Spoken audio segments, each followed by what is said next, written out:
Your life begins not with a cry, but with silence. You are an infant, suspended over an abyss.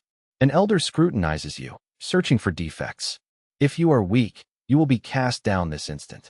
But you do not cry. You meet his gaze. He nods. You have passed the first selection. You will live. The training begins. You are 7 years old. Your mother no longer has any claim to you. The Agoge, the military training camp, claims you. There are no beds here. You sleep on reeds harvested with your bare hands. Your fingers are raw and bloodied.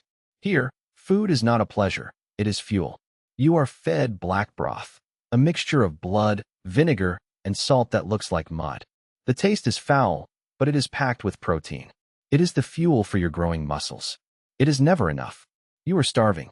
To survive, you must steal, but you must never be caught. If you are, you will be beaten mercilessly. Shoes are forbidden.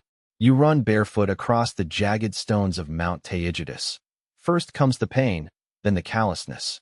Clothing is a luxury. You are issued a single chiton per year. Through winter frost and summer heat, you wear the same scrap of wool. To stay warm, you thrash your skin with stinging nettles. The burn is better than hypothermia. Sleep is another trial. You break the reeds for your bed by hand, without a knife, slicing your palms in the process. Once a year comes the festival of Artemis Orthia. It sounds beautiful, but it is a brutal contest of endurance. The lash tears the skin from your back. Your only task is to remain silent. To scream is a total disgrace. You endure. Then comes the pancration. This is a fight without rules. Biting, breaking fingers, gouging eyes, it is all permitted. You are learning to kill. Your opponent is your brother from the barracks. By day, you share your bread. By night, you break each other's ribs. Literacy is kept to a minimum. The priority is laconism, to speak with the brevity and precision of a sword strike.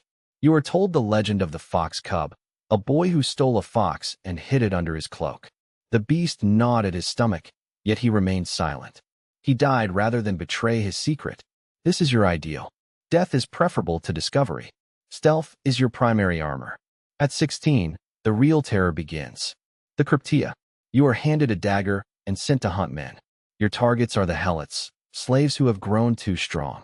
They must be eliminated before they can revolt. You shadow your prey for 3 days. You do not sleep. You become a shadow. One wrong step, and the slaves will kill you themselves. The moment arrives. A leap from the darkness. A dagger to the throat. This is no duel. It is cold-blooded execution. The first blood is on your hands. Pity dies within you. You understand the law. It is us or them. At 20, the Agoge ends, but the testing does not. Now, you must be accepted into the Syssitia, the military brotherhood. The vote is cast with bread. If even one man squeezes the dough in his hand, you are rejected, an outcast forever. But the bread falls round. You are accepted. You have a new family. And now, you have earned the right to a shield. Now, we turn to your gear. Your armor, helmet, and spear are extensions of a body tempered for 10 years. Let's break down your kit. Your primary tool is the dory spear, 3 meters of reach. Its leaf-shaped iron head pierces bronze and bone alike. Its base is weighted with a bronze butt spike. Your secondary weapon is the xiphos, a short sword only 60 centimeters long. You draw it only in the clinch, when the spear is shattered. Then there is your defense. The aspi shield is not just armor, it is a wall. 1 meter wide and weighing 8 kilograms, it shields you from neck to knee. Crucially, it is braced on the forearm, not held in the fist, distributing the weight so you can hold it for hours. Your Corinthian helmet is a single piece of forged bronze. It looks terrifying, but it muffles the world and narrows your vision. You are a tank peering through a slit. Your cuirass is the linothorax, layers of linen bonded like plywood. It is lighter than bronze, yet it stops arrows cold. This is your final build. Your gear weighs 30 kilograms, half your body weight, but you carry it with ease. Now the tactics. You are no lone wolf. You are a brick in a wall. Your strength exists only in the formation. The Phalanx. The golden rule. Your shield protects your left side and the right side of the man next to you. You are bound to one another. Lose your shield, and the penalty is death or exile. Lose your helmet, and you are merely fined. The shield protects the army. The helmet only protects you. The mission begins. 480 BC, King Leonidas leads 300 of the elite to the pass of Thermopylae. You are among them. You march to the cadence of flutes, not for beauty, but for the rhythm that keeps your stride steady and your breathing deep. It is psychological warfare. The enemy is the Persian Empire. Xerxes has brought 1,000,000 men, not an army, but an ocean of humanity. To you, it is a joke. The Persians look absurd in their colorful silks, soft caps, and wicker shields. To a Spartan, they look like women. Xerxes' scout demands, "Hand over your weapons." Leonidas fires back, "Come and take them." The end begins. You take your stand in the Narrows, a passage barely 15 meters wide. Here, their 1,000,000-man horde becomes a useless mob. Before the slaughter, you do not pray. You comb your hair and anoint it with oil. This is a ritual of death. You intend to be a beautiful corpse. The first wave, the Medes, charges in a screaming mass. You remain silent. You wait until they are within the spear's reach. Strike. Your shield slams into their line. Your spears move like sewing machines. Forward, back, forward, back. This is no duel. It is a crush. The rear ranks shove their shields into your spine. The weight of the entire phalanx is behind you. The ground turns slick. Blood mixes with dust. You tread upon the corpses of your enemies as if they were a carpet. Your muscles scream with lactic acid. Every thrust drains your strength, but you cannot falter. The commander's whistle blows. Ranks rotate. You step back, and a fresh brother takes your place. You catch your breath. In the rear, they give you water, warm and tasting of iron. You drink greedily as your energy returns. Then, back into the fray. You strike a Persian shield. A sharp crack. Your spear snaps in two. Now you hold a splintered stick. You hilt discard the fragment and reach for your belt. The click of the scabbard. Xiphos in hand. Close quarters now. The sword becomes a meat grinder, hacking through faces, limbs, and torsos. You feel no pity, only the rhythm of the kill. The day fades. The mountains of dead before you stand taller than a man. This is your new wall. On the second day, Xerxes stops playing games. He deploys his trump card, the Immortals, the Elite Guard. Your eyes scan for differences. They wear armor beneath their robes. They carry fine spears, and they are eerily silent. They are immortal because as soon as one falls, another steps into his place. Strike. They are stronger than the rest. Your shield groans, the bronze buckles. The fight is finally equal. One immortal slips beneath your spear. A dagger flash. You feel a searing burn in your thigh. Your first wound. Pain is merely a signal. Your body floods with adrenaline. Time dilates. You anticipate their every move. You kill him with a single strike to the throat. The crunch of bone. You roar. This is no longer about tactics. It is pure rage. The immortals retreat. They, too, are mortal. The earth is littered with their black masks. You have held the line again. But in the night, betrayal strikes. A local named Ephialtes shows the Persians a secret mountain path to bypass the gates. Scouts arrive at dawn with the news. They are behind us. We are surrounded. This is no longer a battle. It is an execution. Leonidas dismisses the allies. Only the 300 Spartans remain. You know you will die today. The final morning. The sun rises. You eat your breakfast in silence, knowing you will sup in Hades. Leonidas speaks. Eat a hearty breakfast, Spartans, for today we dine in hell. You laugh. You do not wait for them in the Narrows. You march out into the open field to take as many lives as possible before yours is spent. The formation shatters into chaos. You are 1 against 10. Your shield is reduced to splinters. You cast it aside. Your sword lodges in a skull. You tug, and the blade snaps at the hilt.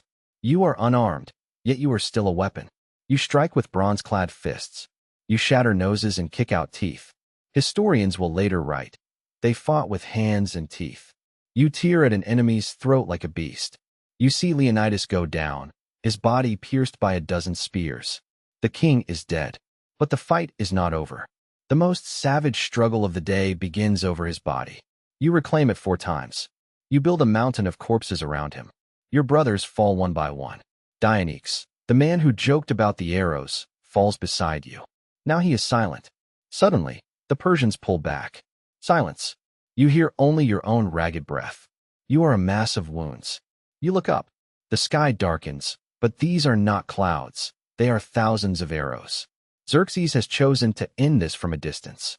The sound of 1,000 shafts striking earth and flesh is like the falling of hail. You have no shield left.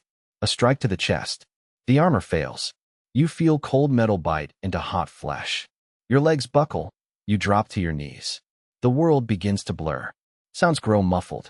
You fall onto your back and stare at the Greek sky. It is as blue as it was in your childhood in Sparta. You feel no pain. You have done your duty. You did not retreat. Your heart gives its final beat. Silence. The wind sweeps over a field strewn with 20,000 Persians and 300 Spartans. Xerxes walks among the dead, searching for Leonidas. He is consumed by rage. He won, yet he feels defeated.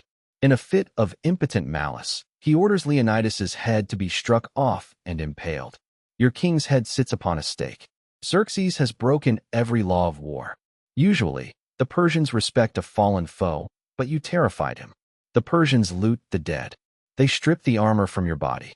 Your shield, your companion since age 18, is now a trophy. But there is no joy in the enemy camp. They are counting their dead. 20,000 corpses. Their elite, decimated. Xerxes asks, how many more Spartans are there? The answer, there are 8,000 more in Sparta. He is paralyzed with terror. In the distance, Aristodemus wanders. Leonidas sent him away before the end due to blindness. He survived by order, not fear. He expects pity, but Sparta knows none. When he enters the city, the people shun him. No one will give him fire for his hearth. No one will speak his name. They call him Aristodemus the coward. He is a ghost among the living. The only other survivor, Pantites, cannot bear the shame. He hangs himself. For a Spartan, shame is a fate worse than death. Aristodemus chooses to live for revenge. He waits a year, training blindly, tempering himself. A year later, the Battle of Plataea. The full might of Sparta is assembled. Aristodemus breaks ranks. He is seized by Lyssa, the divine battle madness. He charges the Persian lines alone. He seeks death, but death flees from him. He falls only after his body is riddled with wounds. The Spartans are victorious. Persia is crushed, but Sparta's judgment remains cold. They deny him a hero's honors. He wished to die, not to win, they say. Now, fast forward 2,500 years. What remains of you besides the legend? The facts. The myth of the 300. You were not alone. For the first 2 days, 7,000 Greeks fought at your side, though history forgot them. The myth of the million-man army. In reality, there were perhaps 200,000 Persians, but in those narrows, it felt like infinity. Unlike you, they were not professionals. They were conscripted peasants, yet they did not abandon you. Why does history stay silent? Because history loves a brand. Sparta is a brand. Thermopylae is just a city. Archaeology has confirmed the truth. The hill of Kolonos literally rings with the metal of thousands of arrowheads buried beneath the soil. Bone analysis shows the average Spartan stood 170 centimeters tall, giants for their era. Your bones tell the story. They were thicker and denser than those of ordinary men. This was the result of both training and brutal selection. The weak were culled in infancy. Only the monsters survived. Your diet? Isotopic analysis of teeth confirms you ate meat daily, a staggering luxury in antiquity. The entire economy was geared toward your bicep. 7 helot slaves worked the earth to feed just one of you. And the women? Spartan women were peerless. They trained, ran, wrestled, and threw spears. The logic was simple. A weak mother cannot bear a strong warrior. Their bodies were instruments of the state. While you were away dying, the women ran Sparta. They owned 40% of the land. It was a hidden matriarchy.